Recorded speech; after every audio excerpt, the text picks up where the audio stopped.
When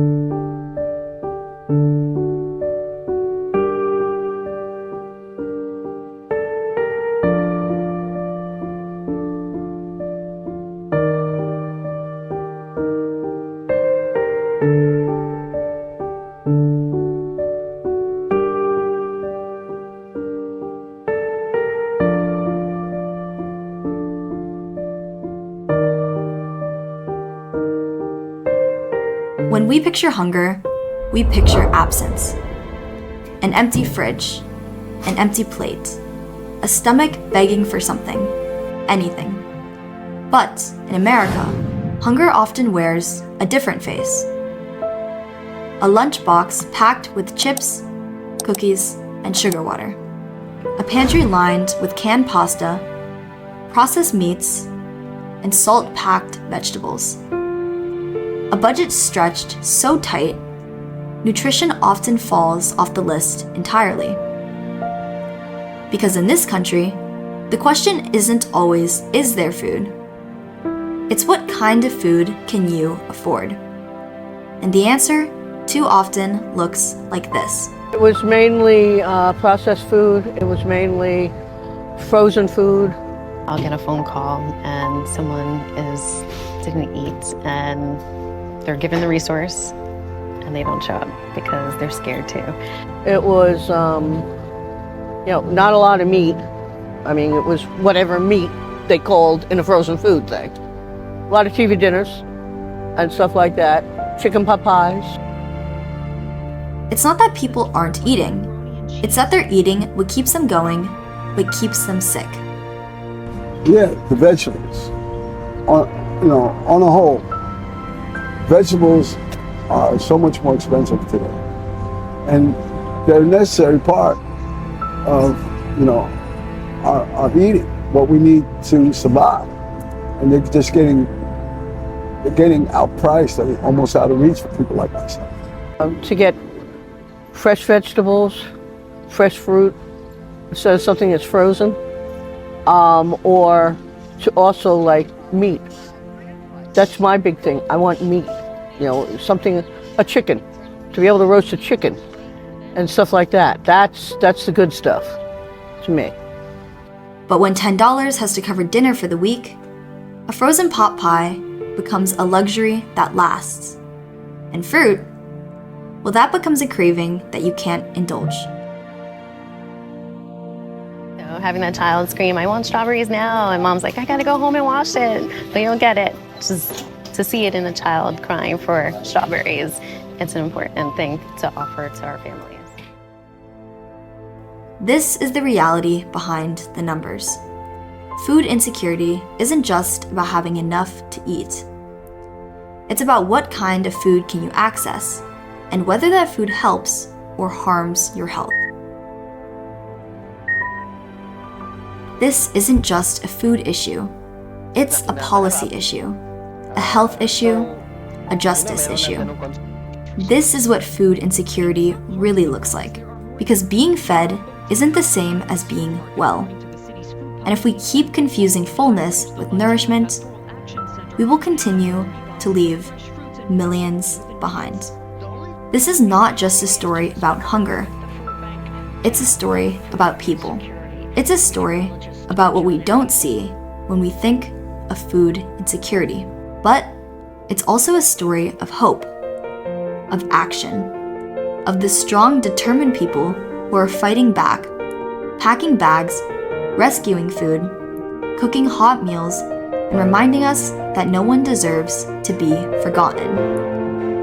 These are their stories, and they matter, because our health is our future, and food is the foundation of that future.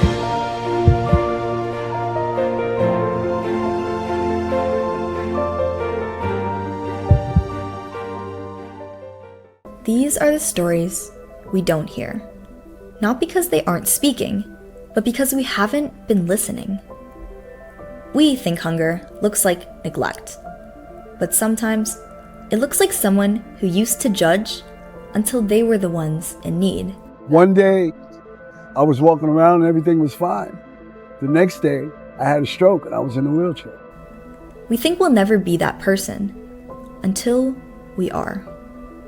Be careful how you judge others, because it could very well be you that you're talking about. One moment, you're driving to work.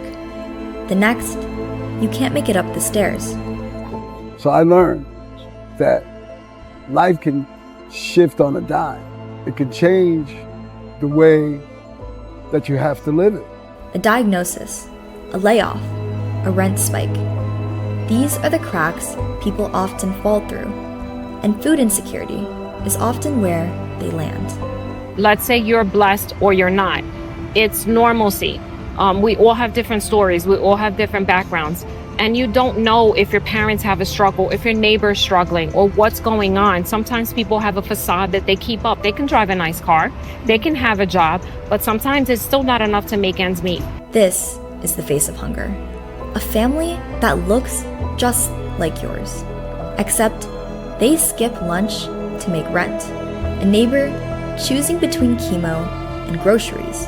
A grandparent feeding grandkids on $16 left after the electricity bill.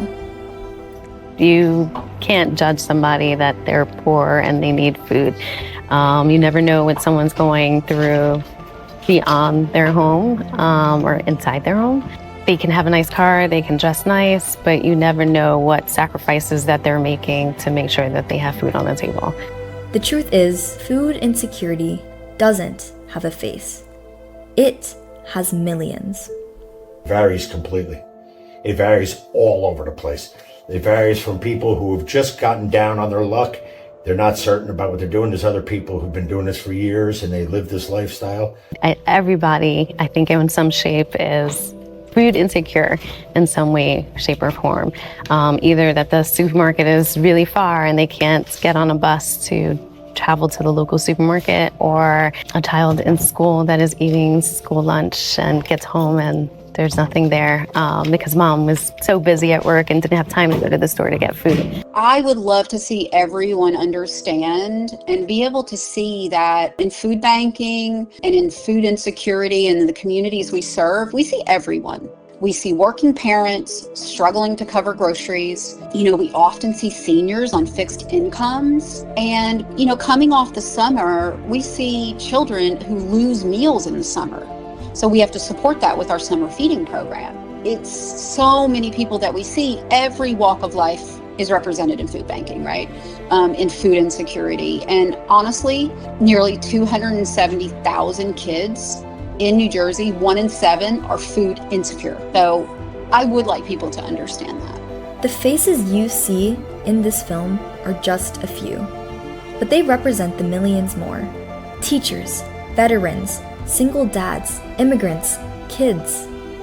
I remember one time someone was talking to one of the clients, and it sounded as if it was someone who had recently migrated to the United States. The person who was encouraging him asked him, "So what's your background?" And then this guy tell us his background. This guy was a professional in his country. This is someone who has like a master's degree. So this is the thing that, we also have to understand.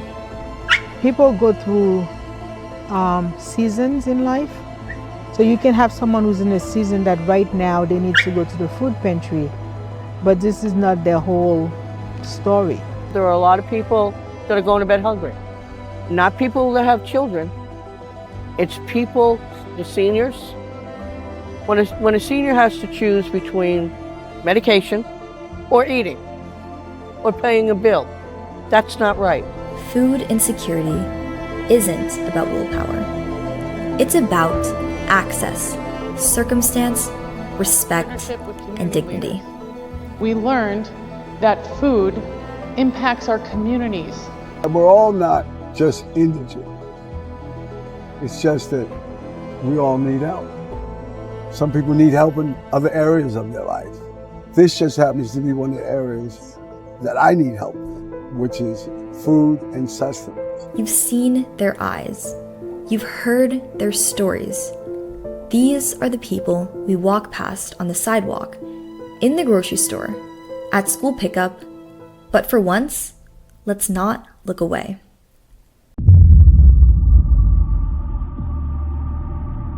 There is a crisis growing in the bodies of millions of Americans, and we've mistaken it for normal.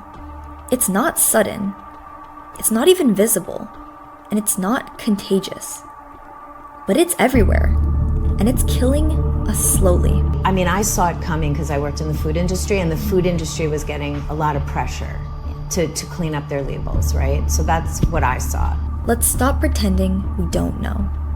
Kids are getting sick, not just with colds, but with hypertension, with liver disease, with diabetes. We know in the profession that children are definitely getting diseases earlier in their lives. So there was always type 1 diabetes, which is something that would happen genetic. But now we're seeing type 2 in much younger children because of the weight issue. Or we see insulin resistance, or we're starting to see heart disease. We're even seeing hypertension based on the sodium that the children are intaking. Sugar is a huge issue because sugar is in everything. This isn't a fluke. It's not rare. It's the result of how we feed people and what we fail to teach them. I see what they're selling us and what people are eating, and at my age, it's scary. You know, I try to really eat good because it's a funny thing about life. The longer you live, the longer you want to live. Because what they're selling is cheap, it's easy, and it's deadly. The sad state of affairs in this country is you could drive up to a fast food restaurant and for $5 you get a meal that seems great and it's horrible. It costs more to eat right, and that's the whole state of affairs. Sugar is everywhere. Salt is everywhere. Fast food is more accessible than clean water in some places. All these dyes, like why is my yogurt hot pink? You know, are strawberries in there? And if they're not, like, should I really be eating this? We've turned food into poison, and we feed it to kids without question. My kids grew up with these, healthy options. In fact, my kids, whenever they saw soda in the house, they're like, "Mom, we're having a party," because they knew that's the only time I bought soda. But guess what? They went to college and they ate everything that I didn't teach them to eat. But it will help though if you give them a foundation, because foundation is key. It's not just a lack of willpower, it's a system of overexposure, over-marketing, over-processing, and under-education. This is a high consumer buy, the next best product, the next best tasting thing, the coolest thing. That's the way we live, right? This is not a preventative country. So if you're on the preventative side, you're working really hard. You're almost like an outlier. We don't fund prevention, we fund pills and hospital stays and ER visits. Pantries are filling a role that schools and supermarkets abandoned. That is a big thing with the food ordering. We're always looking for a nutritious food. We pass the sodas and the sweets and the junk food and gum and candy. The meat, the turkey, the chicken, and the vegetables. Those are the things that I get a lot of from the pantry. And I'm not one to speak often about a supermarket anymore, because I haven't been into a supermarket in a long time because of the pantry. But outside those doors, fast food rules, because fast is survival. First, a quick option for food. I'd get home from work, 5:30.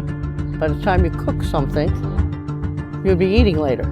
And eating later isn't good for you either. So you end up making the quick meals. But this isn't just about poverty. It's about culture. It's about what we've made normal. It's about the foods that we promote when we celebrate comfort, reward, and relax. What are we doing to promote fun? Because then that child is making that association. Oh, I'm having a great time. I'm gonna get munchkins. Why can't I get a watermelon? And when schools serve hyper-processed lunches, we say it's good enough. When you have a volume, they are serving hundreds of kids. So I just knew that they were not going to take the time and effort to make sure that the food that they are serving So all these kids in a limited amount of time was going to be healthy. So I just knew that. Even the stuff that they label as healthy is pre-packaged with a lot of preservative. What if our entire definition of normal food is part of the problem itself? Eat from nature. I think they should eat 90% of their food from the garden. I think they should stay out of the center aisles of the supermarket. Because when crisis hits, there is no quick fix. There is no special pill for immunity. You have to eat fresh fruits and vegetables, natural foods. You have to build your immune system. And that is really important. When a time of crisis hits, you're actually relying on your immune system. There's no quick fix for an immune system. And when kids don't learn that, when families don't have access, the cycle deepens. This is how family dinners disappear into paper bags and car seats. Is that the family meal is more than the food. So the family meal is socialization. You see it's a reduction in anxiety. It's a time to express, I had a good day, I had a bad day, I'm worried about this, I'm nervous about that. But now, those moments are traded for drive-through bags and solo screens. This isn't just a crisis, it's a collapse. So let's call it what it is, an epidemic, and ask the question that no one wants to answer. If food is supposed to keep us alive, why is it killing so many of us? They say the roots of poor health start in the hospital, but really, they begin much earlier, on the street corner, in the stores nearby, in what's available or not.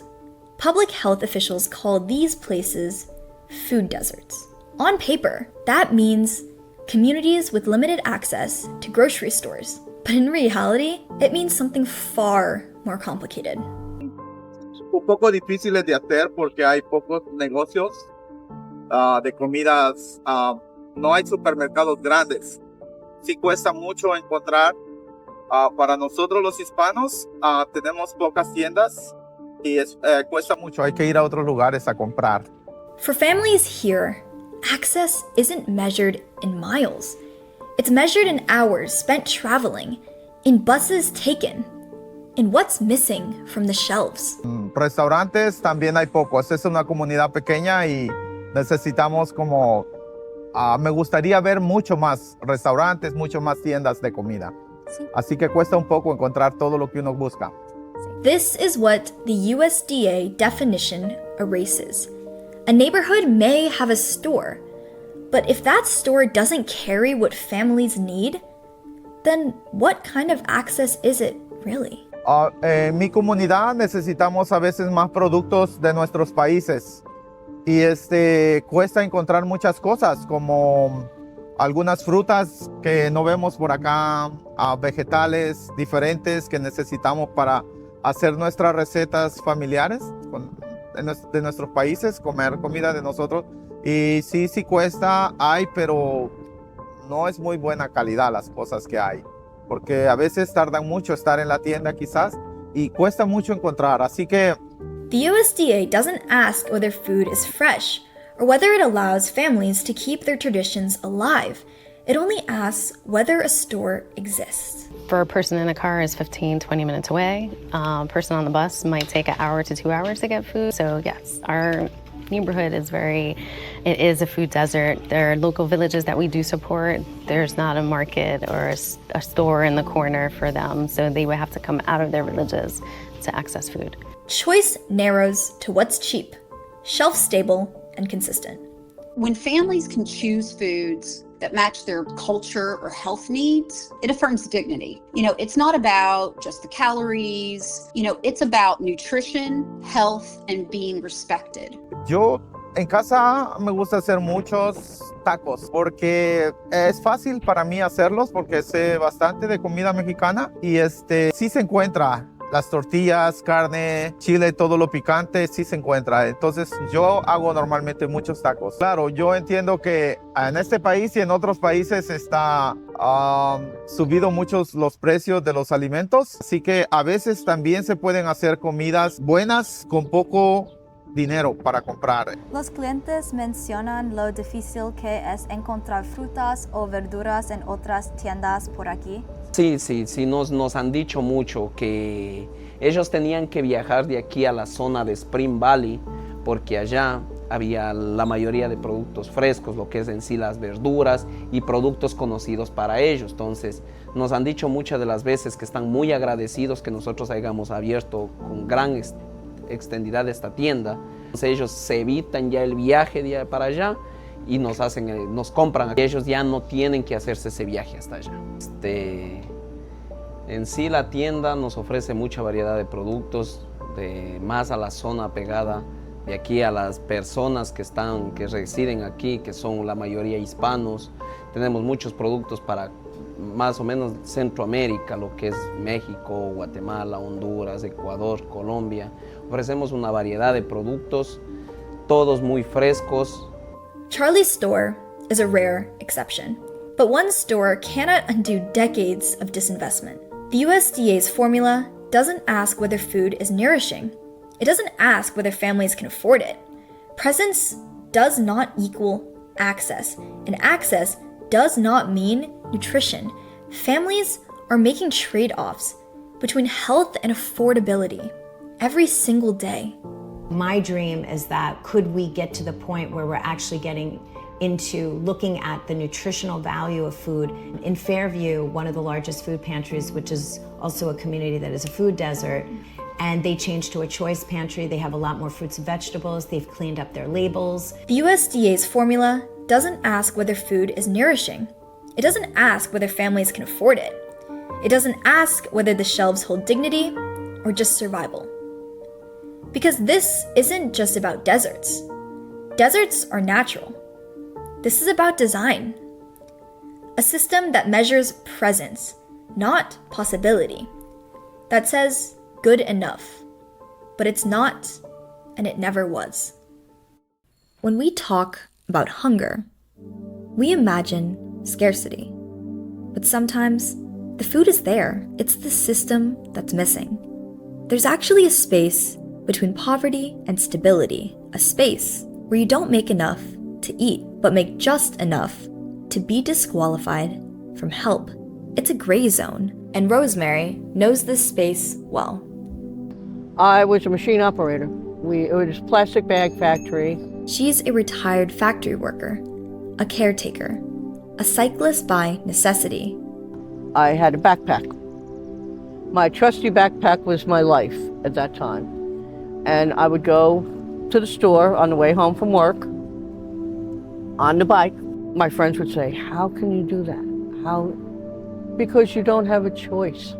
So I learned the bicycle, my main source of transportation. Every ride was a risk. Every route was a workaround. Her commute was never about convenience. It was about making ends meet. I knew my limits, but it was more that it was what I could afford. So you would go in and you'd say, okay, well, we can't get this, but I can get this. Because I find that when you are struggling, you don't have a choice. That's what you have to do. Inflation and rising costs of living, that means more working families now seek help, not just those traditionally thought of as in need. This is what food insecurity looks like when no one is watching. No headlines, just quiet choices, weighed on two wheels. But food isn't the only thing people in the gray zone lose. They lose the right to be seen. You became a statistic, not a human being. We have to eat. It doesn't matter that we fall out of that, what they considered poverty, you still have an empty stomach. And that isn't right. And it shouldn't be that somebody falls through a system because of that. In 1989, Rosemary applied for help. Her mother had just passed away. She was alone. She asked for food stamps and was denied. When my mother passed away, I went and applied for everything because it was just me. I wanted food stamps and stuff. I wasn't asking for a lot. I just needed something to help me. and they told me, oh, I made too much money. I felt like saying, live off my salary. She wasn't alone in falling through the cracks. My roommate had asthma. When we decided to go apply for stuff for her, she was turned down. And I'm like, what? And so then I'm like, she needs medical. Well, no. She made $50 over because she had a pension from the place that she had previously worked. And it was very frustrating. The system sees numbers, but numbers don't carry groceries up 3 flights of stairs. Numbers don't cook meals with half an onion and a bag of beans. People do. To me, everybody should be treated as a human, as one person. Like if I went in there, it should be Rosemary, not, well, how much does Rosemary make? But in the gray zone, you are only what you earn, not what you endure. It's very frustrating because then you get to the point where you're like, well, I don't qualify, so why should I even bother to try? And that's sad too, because people are missing out on things that they could qualify for now. Every week, Rosemary does the math. Food or medicine, bus fare or cat food. Every number comes with a cost. About $10. $10, yeah. It was weekly, so you just had to make it through to Friday for the payday. But it was like living paycheck to paycheck. And yet, despite everything, Rosemary doesn't hide. If I'm hungry and there's a resource that I can go to get something, I'm gonna go. I don't care who sees me. I don't care, it's pride be damned. There are thousands like her, too poor to afford food, yet told they earn too much to qualify for help, and too determined to give up. If we truly care about hunger, we need to care about the people who never make it into the data, because no one should have to starve just to qualify. Sometimes, change doesn't start with a law or a $1 billion grant. It can start with a locker, a hallway, a folded tote bag, and it can start from anywhere, from anyone. The Pantry Bag Project is a student-led project. It is run by myself and another student. We collect reusable grocery bags. We count, collect, organize, and then provide them as a resource to the community food pantry. What seems simple, a bag, is actually transformative. And for Maya, it all began unexpectedly through her mother's work at the pantry. The story behind the Bag Project is more of one by chance. I was introduced to the Bag Project when my mother became a part of the Community Food Pantry's team as intake coordinator. And Solomon had been searching for a partner to run the project and expand it. And I eventually stepped up and said I could do it. She didn't expect much at first, but she soon realized a bag isn't just fabric, it's dignity. I never imagined in a million years that I would go around being like, I would love your grocery bags. They're so important to us. I think it's something that is definitely overlooked. In a world where food insecurity feels overwhelming, Maya found that sometimes dignity fits into the handles of a sturdy bag. When I'm actually bringing in the bags or I'm in the back folding the bag, by the end of the day, I'll have a huge bag and I'll look at it and I'll be like, that's 250 bags that will be used in a day. Seeing the work you put into something and then seeing where it's gonna go directly is huge. Each folded bag is peace of mind. Each one is proof that small actions can ripple outward. Her message to other young people: don't wait. And her age? Well, it wasn't a limitation. It was actually her strength. The one thing that I have realized through this project is a lot of times your age is the power you have. Being able to confidently go out and say, yeah, I am 15, 16, 17 years old, and this is something that I'm committing myself to ambitiously, it's impressive. That is what gets you the support that you need from your community, and let yourself shine, right? Just do it. I feel like that's a Nike slogan, but whether it's gonna explode into a statewide thing or just a small community of 20 people that you're impacting. Put the good out there. There's no harm that comes from it. For families carrying 40 pounds of food home, these bags aren't optional. They're dignity in action. And it's not just about clients, it's also about community. Students, middle school through high school, coming together. Like, I've never seen anything like it, really. I mean, how hard is it to get a teenager to fold their laundry, and they'll come in and they'll fold bags for me.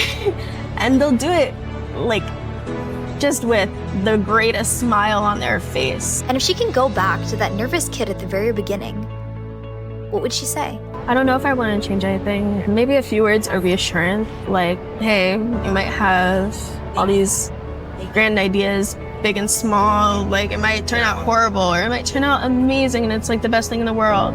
And it is the best thing in the world, but I would ask her to see where it takes her, let it be, just do the work, see what comes of it, and enjoy the process. And that's Maya's story. Proof that even a simple bag in the hands of a determined teenager can carry more than food. It can carry dignity, it can carry community, and it can carry hope.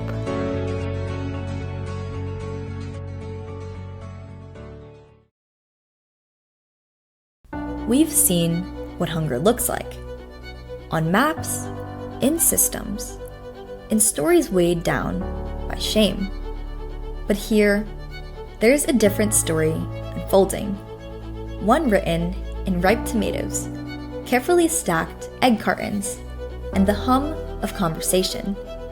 This isn't just a food pantry. This is a revolution. A place where dignity is stocked on every shelf. Not just a handout. It's a hand up, okay? We're not just feeding them. They come in and they're an integral part of what they're doing. People leave here with a sense of pride in who they are more than when they came in. This is the Community Food Pantry in Suffern, often called the Suffern Pantry by locals. Here at the Community Food Pantry, they have the option to choose the food that benefits their family, either culturally or food sensitivities. They get to choose what is best for their household. We can't determine that this is what we're giving you and you can make it. But its impact stretches far beyond this neighborhood. In a world where food aid often comes prepackaged and predetermined, choice is radical. And here, it's standard. The thing I think that sets us aside from others is this is a choice pantry. The way we give out food, it's a choice pantry, and people can choose what they want. They don't have to take everything. We're a choice pantry. The client can pick out if they want, a ripened banana or a not so ripe banana. Let the client choose. So those little things matter. We enable them and empower them to come in here and take a shopping cart and walk like an aisle. And it's more than just a matter of preference. It's about agency. It's about health. It's about empowerment. I've seen people that walk past anything that's processed, they don't want it. So I think more than anything, it also sends a different message. It's saying that, you don't have to compromise your health just because you are going through food insecurities. That's not the point. The point is that we want you to be properly fed and we want you to have, nutritious food for you and your family. Dignity isn't just a philosophy here. It's in the design. When they started the pantry, people did have the choice. Then COVID hit and they didn't have the choice and it was bagged into the cars. So bringing this aspect of it back, it does create dignity, respect, and having them come in, we build a stronger sense of community because we have interactions with our neighbors and hear stories, and we can encourage them along in their journey of life.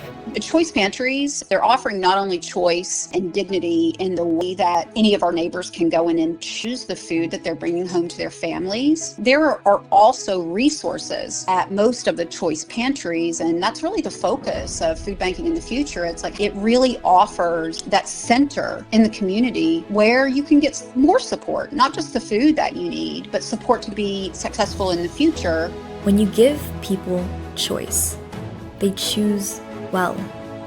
When you offer fresh produce, it's the first thing to go. When you trust people, they thrive. People who go to a regular grocery store, the trend is to buy healthy food, so why wouldn't it be here? And we treat these people the same we would want to have them treated at a regular grocery store. Healthy choices aren't a luxury here. They're the baseline. And most importantly, they're an option.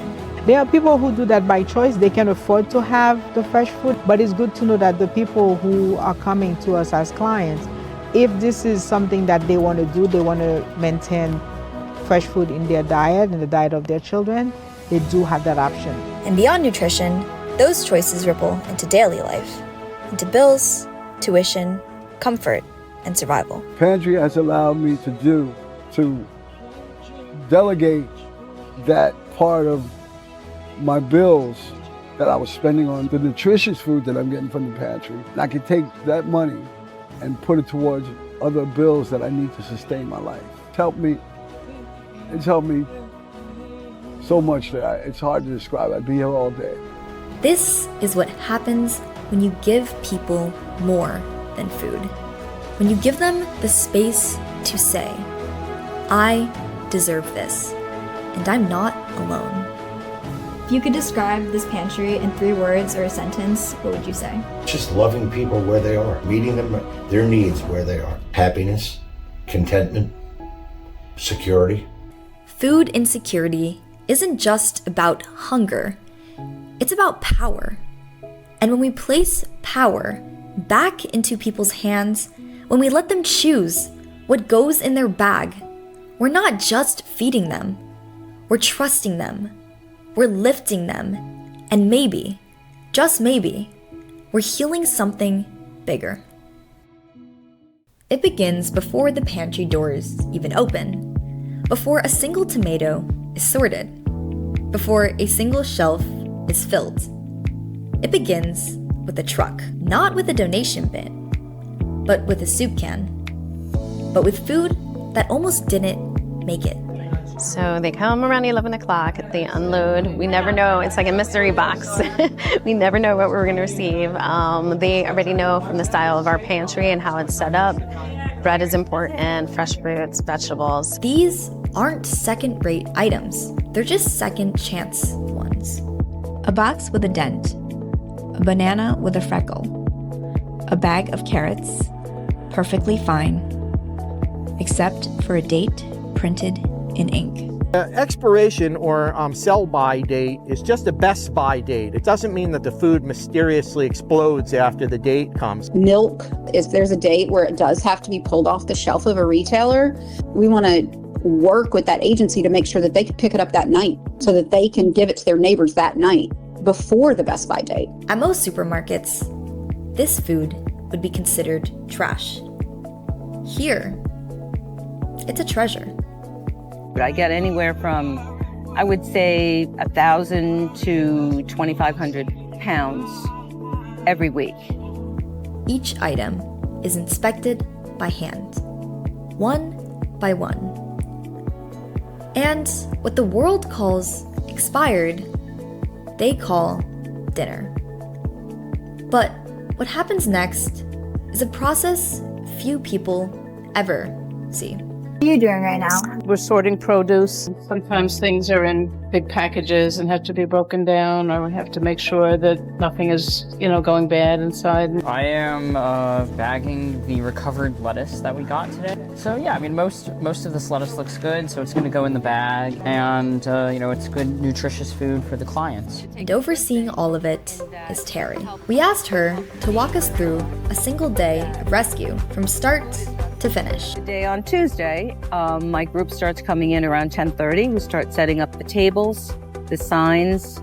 On Mondays, I text my group that I have active right now, and I find out who's available to come in, the crates, and whenever the order comes, I'm there to unload the truck. The guys are there, all there to help. And as it comes off the truck, I usually try and check the dates. I check for freshness. I always say, one bad apple spoils the whole bunch. That's what the store does. If they find one old or rotten bag with bananas or oranges or apricots, 120 they get rid of the whole thing because they can't sell it. Discarded by Americans. But normally that would go to a landfill. And this is how we recover the food. We open them up, we repackage them, we tie them up, we make it very presentable for the clients that come in. And they're so thankful. We know that every 2 weeks we have approximately 300 clients that come through. So it's 600 a month.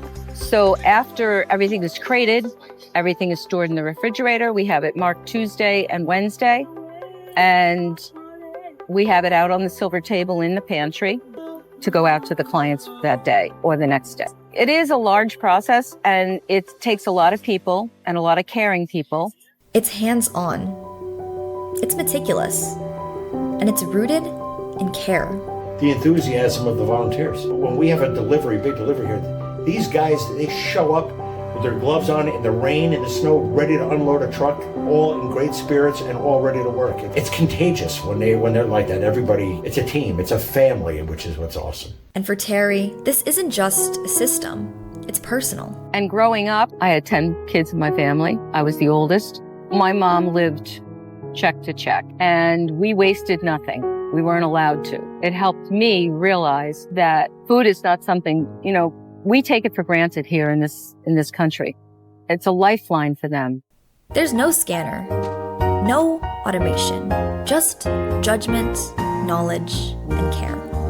Food rescue is really cool because as the grocery stores local to here, they have products that may be a little unsightly, a little damaged box, or a package of 6 that's broken open so they're individuals, or nearing expiration but not expired, where some people may turn their nose up to it. And we get that donated here and we package it and put it together so that people have products that they wouldn't normally buy.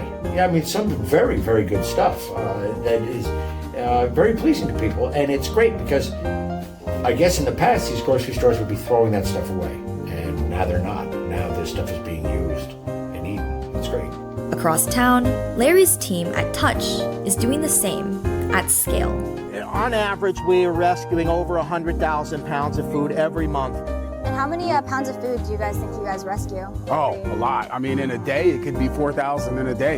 It varies. It could be 2,500, it could be 4,000, it could be 6,000. It varies. Monday is usually our busiest day. It's our heaviest day because of the food that accumulates over the weekend. With efficiency, we don't lose the food in the supply line. We pick it up direct at the supplier and we bring it direct to the food pantry, but the food bank still gets credit for doing that good work. So we can't do it without being a partner of the food bank. I can really speak to the diligence of all of the hundreds of enabled agencies that are out there picking up this food for their communities every day of the week. They do a tremendous job in getting food out to their neighbors. Fresh produce from farms, surplus from Acme, items rejected, not because they're unsafe, but because they aren't perfect. If you ever gone by an apple orchard and you pick your apples and the trees are filled, but there's 100,000 apples on the ground, you're like, what happened to these apples? That would be gleaning, like collecting these items before the earth takes them back, right? We have 8 members of our team that visit warehouses, visit retailers, visit farms every day of the week. We are on the road and we call ourselves road warriors because we really are going directly to where we think and know that food might be available. And what the system leaves behind is staggering. I know last year we were just under 100,000. That is a lot of food. I just think of the overwhelming amount of pounds of food that is and where it would go. And all the people that are hungry that could have used it. It's very overwhelming sometimes. Food rescue isn't about salvage. It's about justice. Do you remember the first time you realized how much food was being thrown away? What was that like? I would say my first week starting. Larry actually told me this program just only exists here. In a lot of states and stuff like that, they don't even do stuff like this. So who can imagine how much food is getting thrown out all over the country and the world? I'm compassionate about the fact that you don't throw away food. I really cringe when I have to throw away things that look perfectly fine. This is rescue. This is a second chance. One delivery, one decision, one team. That's all it takes to turn waste into nourishment and stigma into community. Because food insecurity and waste aren't separate problems. They're the same wound. And here at the pantry, every bruise, every dent, every extra apple is a part of the cure. What if the solution wasn't just in the food that we give, but in the way that we grow it, in the soil beneath our feet, in the people who protect it, in the choices we make before the meal ever hits the plate? On land stewarded without chemicals since the 1960s, a new generation of farmers is digging deep, where regenerative farming practices guide every seed planted and every choice made. I'm Christine. I'm one of 3 women that co-own and operate Wild Trillium Farm. We share land with the Goggers at Natural Farm Stand in Richmond, Illinois, and this is our 5th season. Every week, Wild Trillium Farm packs up the best of what the season has to offer. Through their CSA, they share fresh, local foods straight from the fields to the community.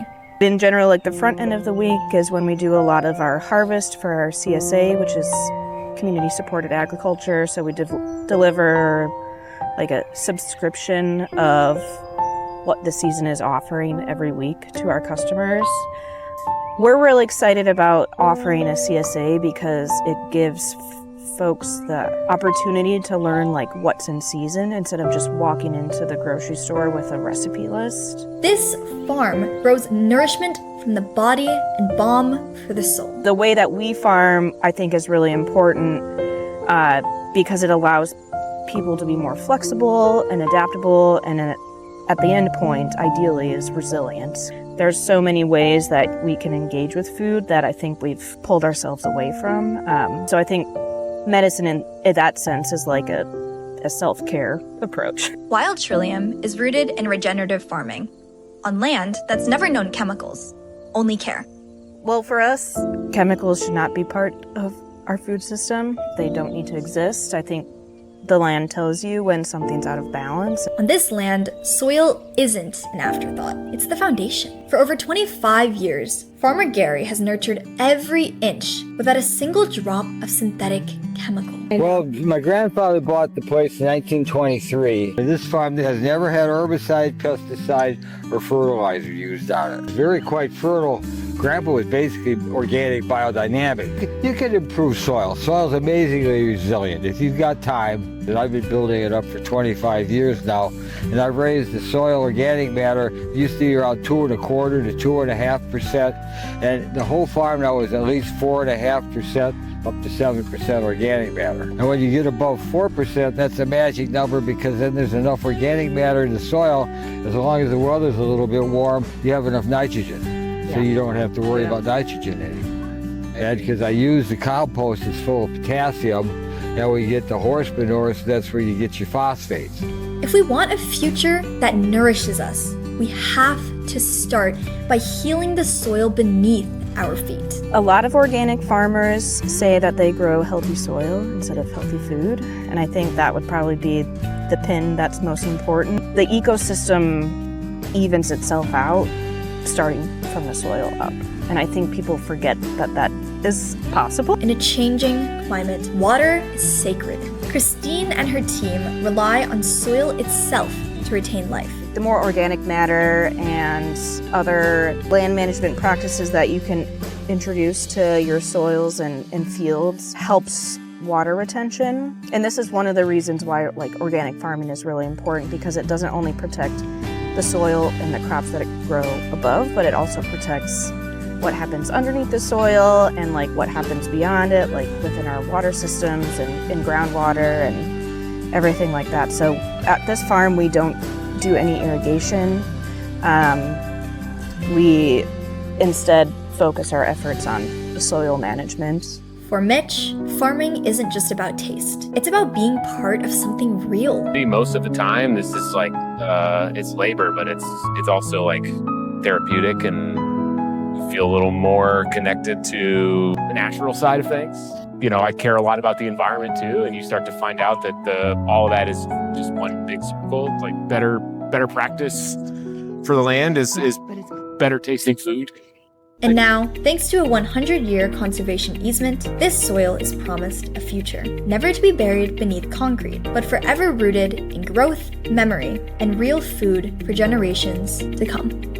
We're not doing this just for this one moment. Like, we're preserving this land for memories and futures we'll never know. And so I think that's really important, is that food production and caring for land is one of those like pretty classic opportunities to just like leave it better than you found it. On this land, we see the future looming, not in numbers, but in nourishment, in choice, in community. Because food insecurity is not just about what's missing from the plate, it's about what's missing from the system.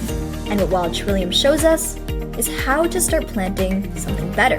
Wild Trillium is more than a farm, it's a legacy in the making, a quiet revolution rooted in care.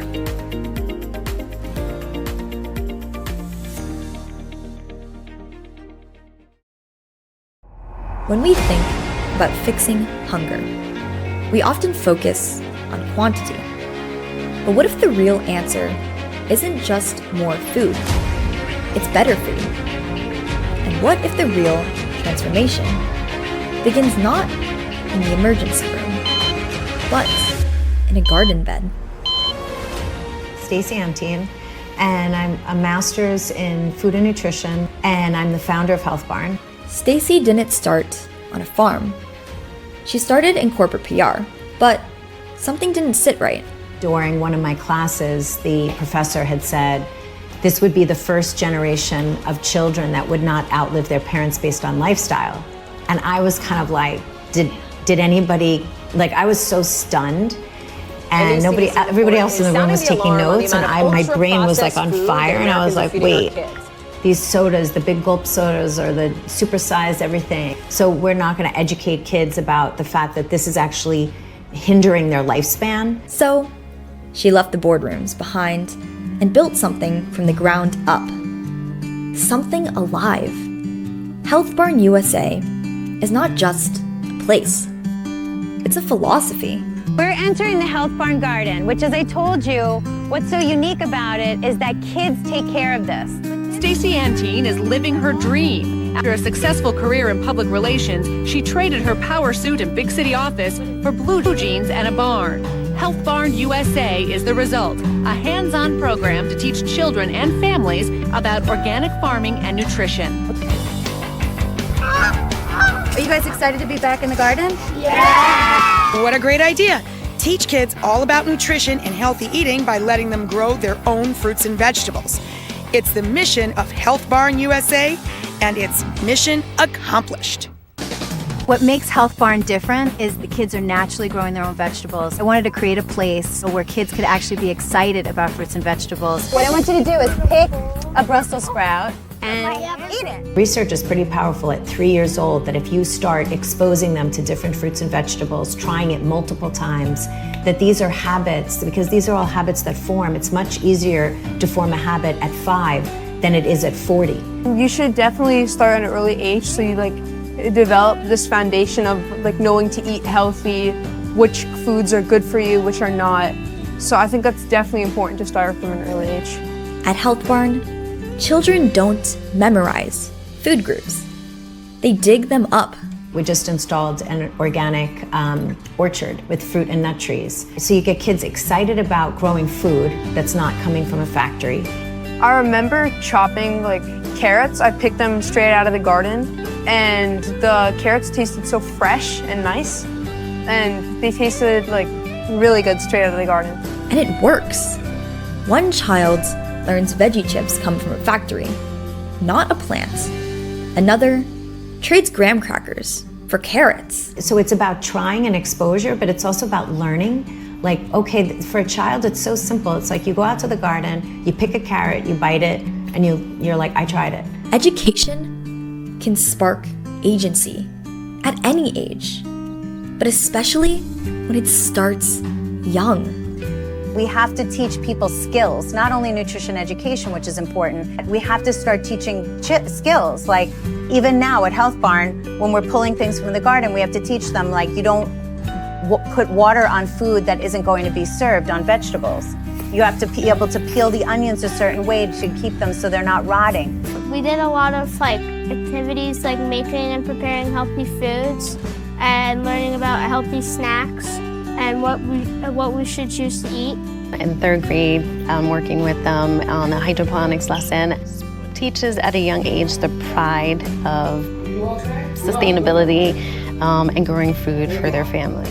This is about giving families not just food, but knowledge. You can't fault a child for choosing soda over water unless you teach them why. Nature will never go wrong. We can't go wrong with nature. And the ripple effect, well, it reaches parents, homes, entire communities. The child is being educated, and then the child's enthusiasm, the parents are like, yay, yes, you want to make raspberry crumble? Or you want to make a smoothie today, the rainbow swirly smoothie? Great. Eating a melon fresh from the garden. Have you ever had this experience? No. And is it good? Yes. Is it, how good is it? It's great. It's better than the one from the supermarket. And that is a honeydew melon. Did you know that? Yes. Great. Do you know what vitamin it's high in? No. High in vitamin C. Well, whatever vitamin it has in it, it sure tastes good. We've been trained to think that labels like natural or low fat means good for you. But what if we taught people how to look deeper? You have to look at the ingredient list. You have to see, what's in my food, because I really don't know. Nutrition should always be at the center of any conversation about food because we are what we eat. So if you're not eating well, eventually it's going to catch up with you. The system may not always offer the right options, but with knowledge, people start asking better questions. They start reading labels. They start packing their lunches, and they start to support each other. If we learn, like someone share an article about how you should not eat a particular thing, we all gonna stop eating it. When you teach a child or a parent how to make one better choice, that's not just nutrition, it's transformation. It's important. We're teaching people to do things. The old saying is, if you give someone a fish, they'll eat for today. If you teach a man to fish, he'll eat every day. Education is the only real empowerment. If you don't give them knowledge, you can't empower them. And you can't expect them to make healthy choices with no knowledge. Maybe it starts with a seed. Maybe it starts with a class, a taste test. But it grows into something bigger. So it's really strong bodies and healthy minds. That's our slogan, and that has not changed.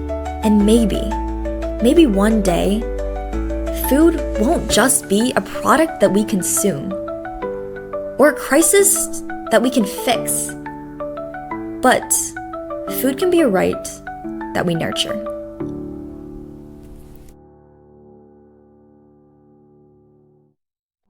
In a world where so many doors feel closed, volunteering opens them for the people who walk through the pantry doors and for the people standing there to greet them. When I started a year ago, I said it's magical, like Willy Wonka's factory. And it's just so magical when we open the doors and all the families come in, we hear their stories, they're excited to be here, they're happy, they're grateful. If more communities gather to do this and bring in high schoolers, because you guys are the future and you are the teens, imagine when you're an adult and how many changes could be done and how many doors are gonna open. That's the power of compassion. Kindness turns fear into relief. Hope replaces shame. It doesn't matter so much if they've never volunteered before, if they have volunteered before. It's more so where their heart is, if they're kind, if they're compassionate. Those are the key factors for me. Because volunteering isn't about resumes. It's about heart, about showing up, about seeing someone, and about being seen.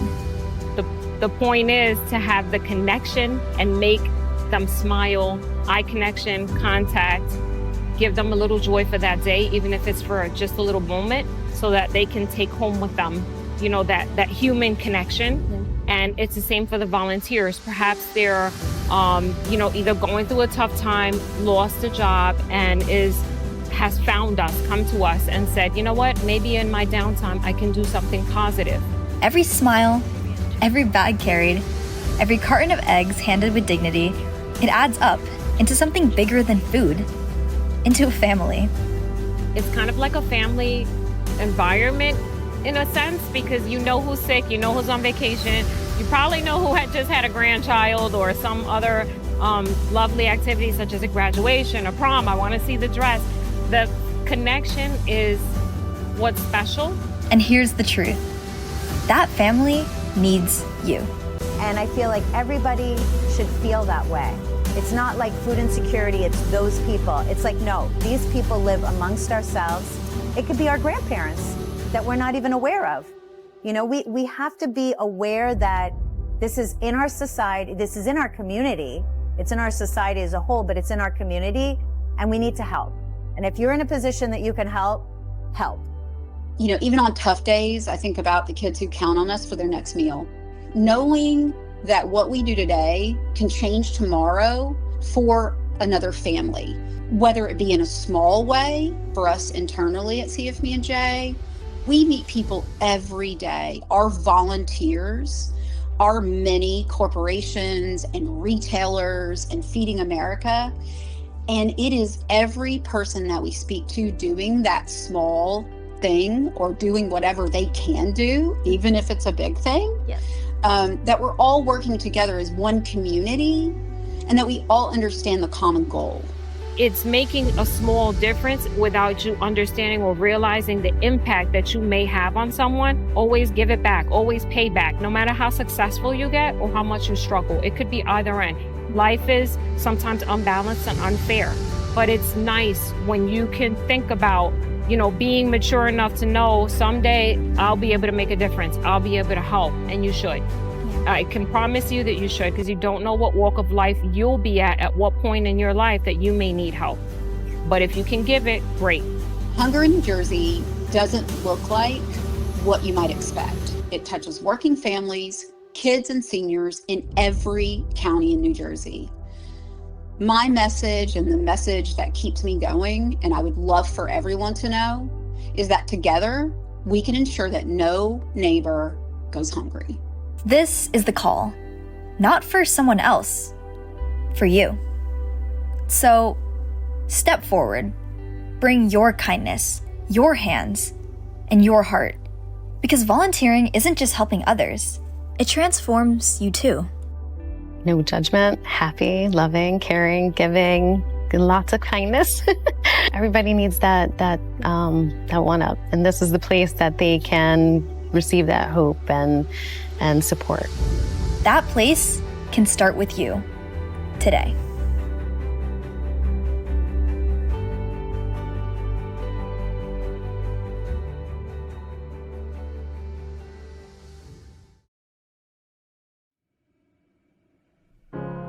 You're broken down and tired of living life on the merry-go-round, and you can't find a fighter, but I see it in you, so we gon' walk it out. Move mountains, we gon' walk it out and move mountains. And I'll rise like the day. I'll rise up, I'll rise unafraid. I'll rise up, and I do it 1,000 times again. And I'll rise up, I like the waves. I'll rise up, in spite of the ache. I'll rise up, and I do it 1,000 times again.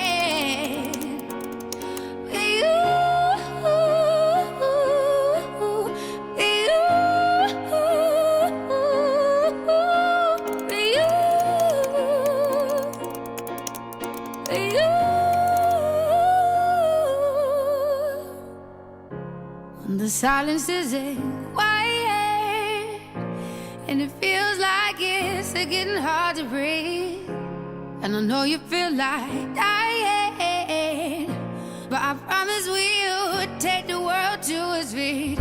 Move mountains, bring it to its feet. Move mountains, and I'll rise up. I'll rise like the day. I'll rise up. I'll rise unafraid. I'll rise up, and I do it 1,000 times again.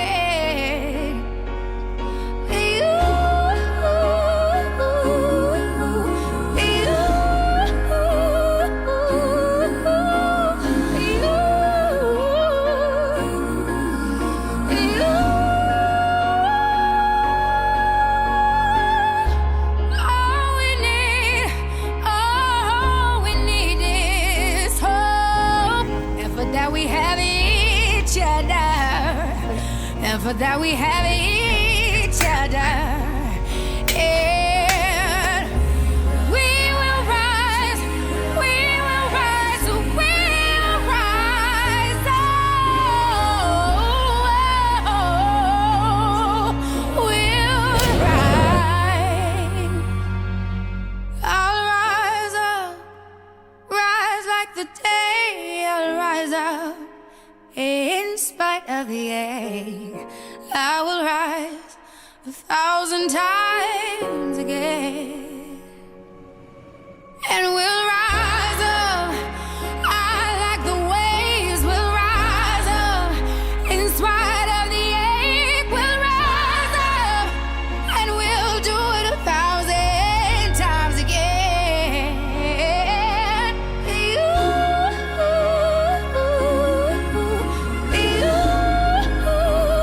Dude, go back to the water. Where are you going?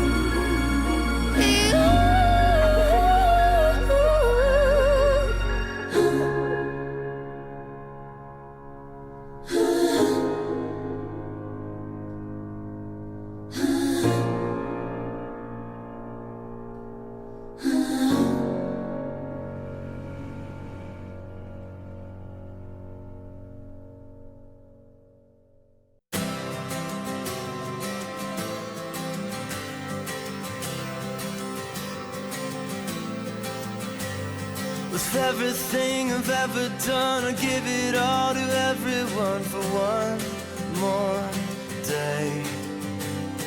Another night I'm waking through another door I walk into, I can't break. And it's a winding road, and it's a long way home.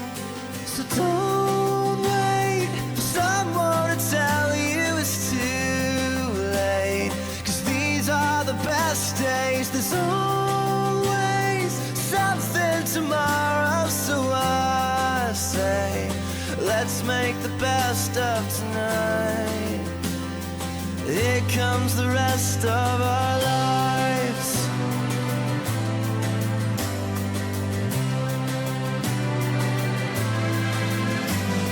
I count the steps, the distance to the time when it was me and you, so far gone. Another face, another friend, another place, another end, but I'll hang on. And it's a winding road, and it's a long way home. So don't wait for someone to tell you it's too late, 'cause these are the best days. There's always something tomorrow, so I say let's make the best of tonight. Yeah, let's make the best of tonight. Here comes the rest of our lives.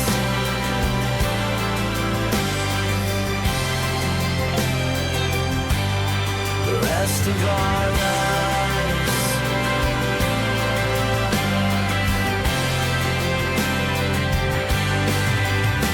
And it's a wild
most of our